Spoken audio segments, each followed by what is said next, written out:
Hello. Thanks for coming to hang out with me today.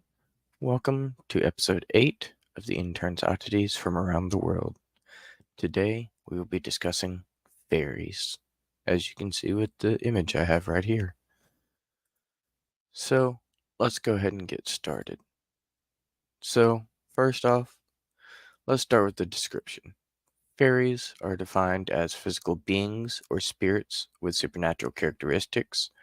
So essentially, any mythical or magical creature could technically be considered a fairy, which is why fairy tales have so many different types of creatures in them, like dragons, gnomes, lizard men, scaly people.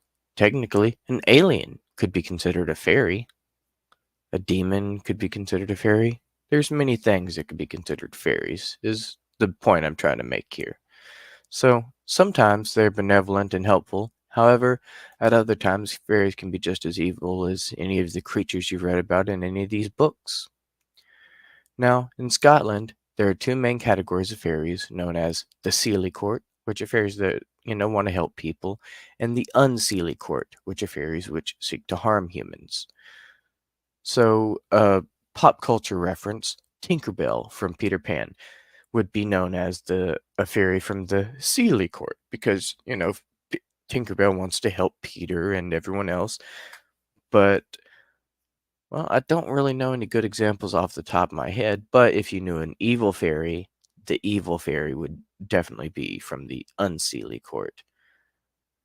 So, continuing on from there, the Seelie Court fairies are often described as the most beautiful and vibrant of all the fairies, and will seek out humans for favors and reward them with blessings and wishes. So I guess if you think about it in this way, about the blessings and wishes part in particular, I guess Genie from Aladdin is kind of like a fairy, if you really think about it. Now, the Unseelie Court is. Oh, hold on. Before we go further to the Unseelie Court, I would also like to point out that the Seelie Court, the pretty ones, the beautiful ones, vibrant, however you want to word that, they are the ones who are most commonly known to be out during the spring and the summer. They like the hotter months, like the spring and the summer. Now, what I was going to say a second ago. Now, moving on. The Unseelie Court is the darker counterpart, and they are hideous and terribly unfriendly. Let's go ahead and go to our next photo here. This is a fairy circle. And fairies have been known to use things like fairy circles to trap humans and bring them over to other dimension to the fairy realm. Other dimensions, bring them over to the fairy realm. So we'll leave that one up for now. All right. So let's continue. So, as I said, the Unseelie Court is hideous and they are terribly unfriendly. They are most active in the winter and autumn as they prefer to travel in the dark, much like the magic they use to torture humans for their own amusement. That dark magic stuff. Anyways, yeah, we won't get too far into that. That's a whole other topic. The Unseelie Court, or the Dark Fairies, are the ones who will steal human children to replace them with a changeling because they are unable to reproduce themselves. And if you know anything at all about fairies, then I'm sure you've heard of the changeling. They'll take your child and replace your child with one of their fairy babies, as they call them. And then next thing you know, your child's acting all different. And some stories even say that the changeling will even feed on the parents. There are different stories, but I've heard some stories that claim the changeling will even feed on the parents. And, until the parent is, eh, you know. So there are also three types of subclasses of fairies known as trooping, solitary, and domesticated. Trooping fairies are typically in well organized groups, similar to a city or town in modern society, and will even have their own rules to govern by. Solitary fairies That would be me. I would definitely be a solitary fairy. Prefer to be alone and are usually tricksters or sinister type fairies. Domesticated fairies are typically part of a household and often give food and shelter as rewards for their services or help, is what they're given. Sorry if I didn't say that clearly. Got a little tongue tied there. They are often given food and shelter as a reward for their services and help. Fairies are typically described as small human like creatures with wings, but their size can vary as they are able to imitate the human form.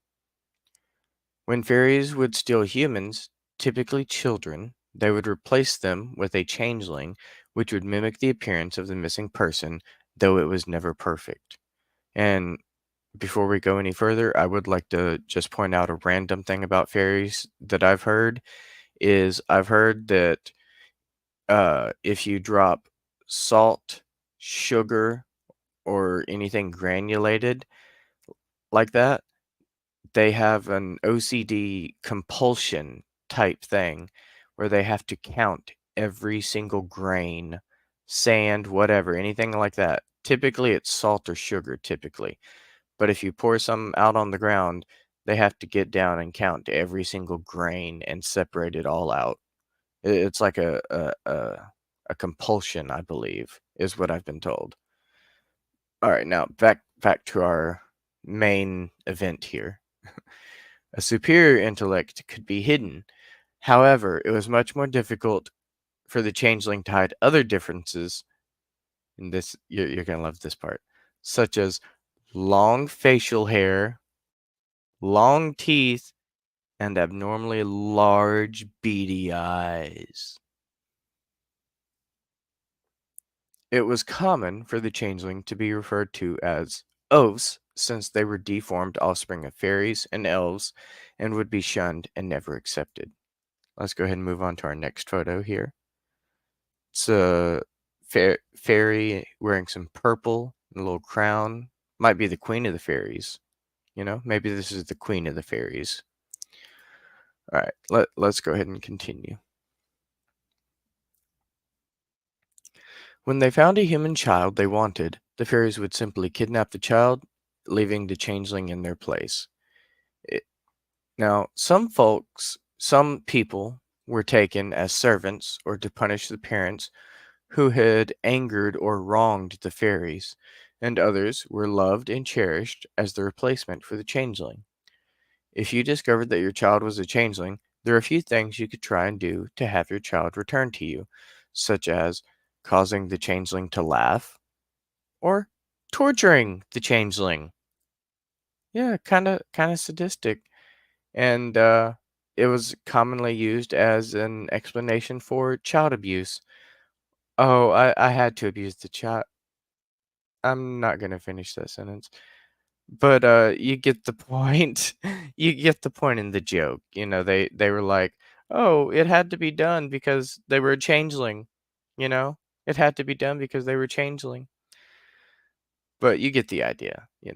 Now, during these struggling times, oh, and it was also common to believe that you could simply take the changeling into the forest to be reclaimed by the fairies.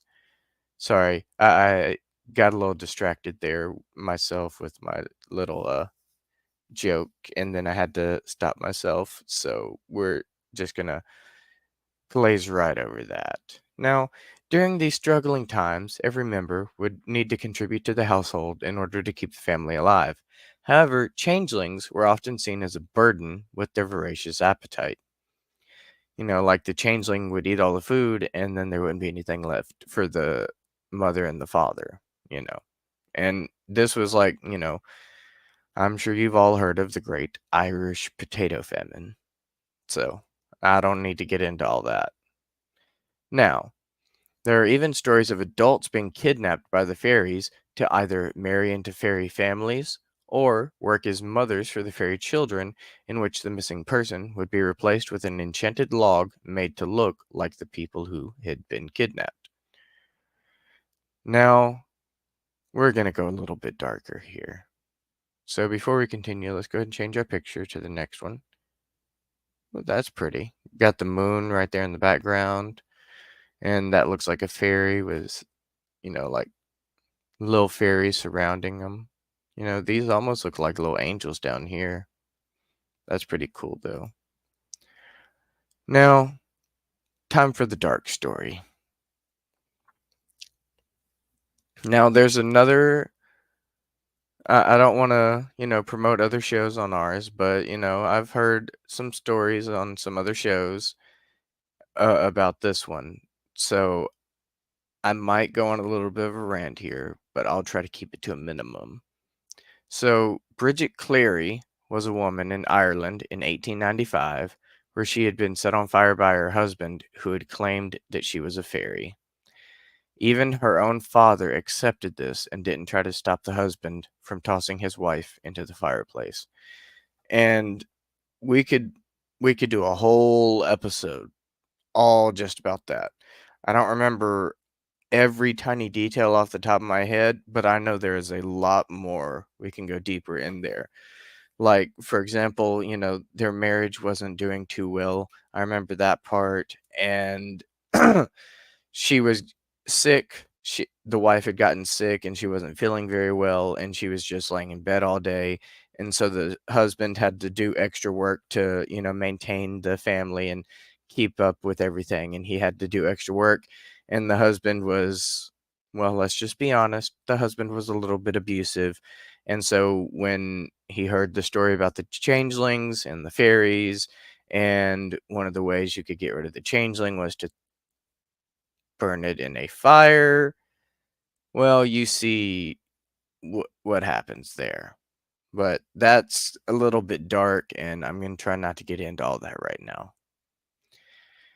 So, of course, we also have the leprechauns as another type of fairy, and most of their time was spent making shoes as cobblers. It wasn't until the 20th century, though, that the leprechauns began to wear the classic Irish green, as you may remember from our leprechaun episode.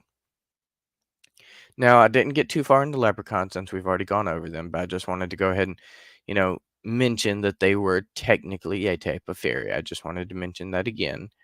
And, before the green, they were typically described as wearing red, but as you may remember from our leprechaun episode, people insisted that the green colored outfits would better represent Ireland.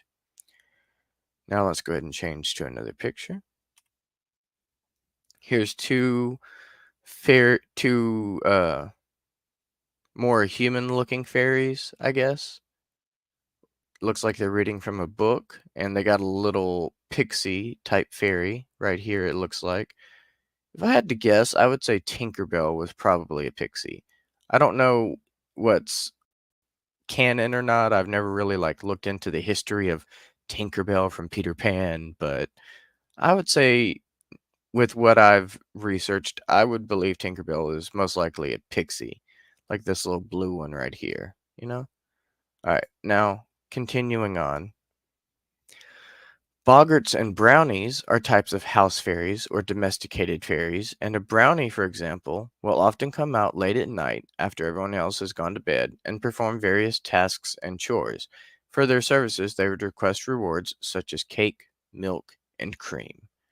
Now, also, I wanted to go ahead and mention if anyone is a fan of Harry Potter, there is Dobby the house elf would probably be considered a domesticated elf and might even be considered a brownie now that I think about it, like a house carl essentially. A brownie is essentially a fairy house carl, a fairy butler essentially.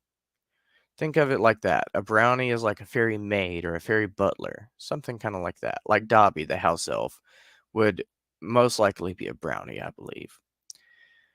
Now, brownies were often seen as a sign of prosperity, but they were also notorious for their unpredictable temperament and were extremely easy to upset.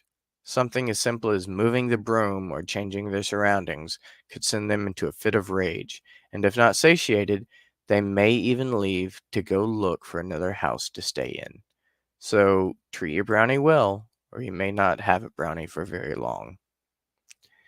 A boggart is the alternative and is essentially an evil brownie which will cause chaos around the house. They would steal and move things around as well as mess with any family pets and even cause the milk to sour. Boggarts will follow families wherever they go, so moving houses would not even make a difference. Placing a pile of salt outside the door of your room and placing a horseshoe on your front door is said to prevent the boggarts from entering. Pixies are a type of fairy common in Dublin and Cornwall, as well as many other parts of the United Kingdom. Let's go ahead and change our photo real quick. Pixies, like Tinkerbell and whatever that one is. I don't know that fairy. But this is, as you can see from the headline up here, I think you can see that. These are Disneyland Disney fairies. So that one is Tinkerbell. We all know Tinkerbell. I don't know that one though. Ah, too much. Too much. Okay, we'll leave it like that. That was a bit too much zoom. I apologize for that. All right, now, most pixies were believed to live underground and beneath stone circles. Now, let's go back for a second. Remember this? Most pixies were believed to live underground or beneath stone circles. So, yes, I know these are mushrooms. Like I said earlier, would sometimes be used as a trap to, try and lead people towards the fairy dimension. But what if they were also used as houses for the fairies? That might be kind of interesting. Okay, now back over here. We'll look at this one now. That one's pretty nice. Nice fairy. All right, now, where was I? Oh, yes. So, the most modern depiction of pixies is they were mostly considered harmless and benign, childlike in both stature and demeanor, often described as playful, and were often gathered in large groups, dancing, singing, and playing pranks. So, what we can gather from this is Tinkerbell, if indeed was a pixie, would not have been a typical pixie, seeing as how she was often alone. It was just her and Peter. She hung out with the Wild Boys from time to time, but to me it felt like she was usually on her own. Because if she hadn't been on her own when she was angry with Peter and the rest of the gang, then she wouldn't have gotten kidnapped by Captain Hook. Yeah. So, anyways, the modern depiction of a pixie has them with small wings and small pointed ears, similar to elves.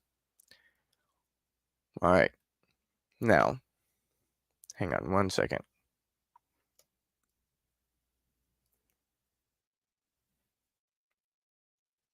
All right, sorry about that. Had to. Okay, now, moving on to banshees. Let's go ahead and move to next photo. These were just some people cosplaying as fairies. Here's some fairies on some ducks, it looks like. Maybe they're fishing or something. Looks like they have some flowers in their hands. I'm not sure what these little things are, though. Are those supposed to be poles? Am I imagining those? Are those even there? All right, back to our story. Now we're going to talk about some banshees before we end it. So then we have the banshees, which in old Irish translation roughly means woman of the fairy mound. Banshees can appear as both old and young women with their eyes red from all the weeping with which they are known for. The elderly banshees are short with a green dress and gray cloak, while the younger banshees are tall with red, silver, or golden hair, a white dress, and a ghostly complexion. So let's move on to a few more photographs.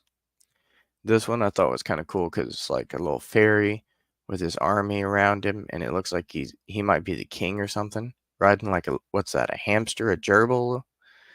I thought this was just a cute little photo. But I got a few more photos I wanted to get through, and I'm getting near the end of my notes and story here, so I wanted to go ahead and speed up the photos a little bit. That's all. Now, um, a banshee will appear when a family member has died, and their screaming or wailing is the first sign. You may have already known, but especially from a long distance, a banshee is seen as a bearer of bad news. And what I mean by especially from a long distance is when the family member that has passed away was a long distance away, when they were not nearby and you did not know about it beforehand. That is what I mean by that a banshee can be a bearer of bad news, especially from a long distance, as in when your family member or friend is especially a long distance away. Just to clarify. Now, one possible explanation for banshees is that they were the ghosts of young women who had died a brutal death and they were full of anger and would stick around waiting for the others to perish as well. So, like a vengeful spirit, They were kind of like a vengeful spirit in some ways. Now, more common are stories of women who died too early and had a strong connection to their family, so they stayed to watch over them. The songs of these banshees, though much calmer, were full of sorrow, and this ties into the old practice of keening, which means a way of paying respect to the dead, and though some would compare it to singing, it is not quite the same. There is a vocal repetition and rhythm, but none of this is planned.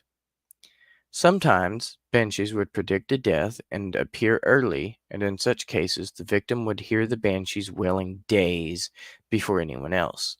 And if multiple banshees were seen in one place, it was said to be for a person of greater importance than normal. So, like if a president, a king, or a celebrity, they might get multiple banshees. Another theory is that fairies were pagan deities and fallen angels, and that they were demoted simply to mythical or mystical beings as people began to lose faith and stop believing in them. So, American gods, in a nutshell. Wait a minute. I'm thinking about that now. I forgot his name, but there was a tall dude who played the role on American Gods in the TV series. I think their companion, it was Mr. Wednesday Shadow. I forgot his name, but the third man that was traveling with them. Now that I look back on it, I'm thinking that was a fairy. But was he a leprechaun or another type of fairy? I should go back and read that book again. It was really good. It was a good book. It's just the language was a bit dry for me, but the story itself was pretty awesome. Anyways, I'm getting sidetracked. Uh, so, the belief is explained a bit deeper, stating that when God decided to shut the gates of heaven, those remaining in heaven remained angels, while those below became demons, and the ones left in the middle between the two, where we are, became fairies.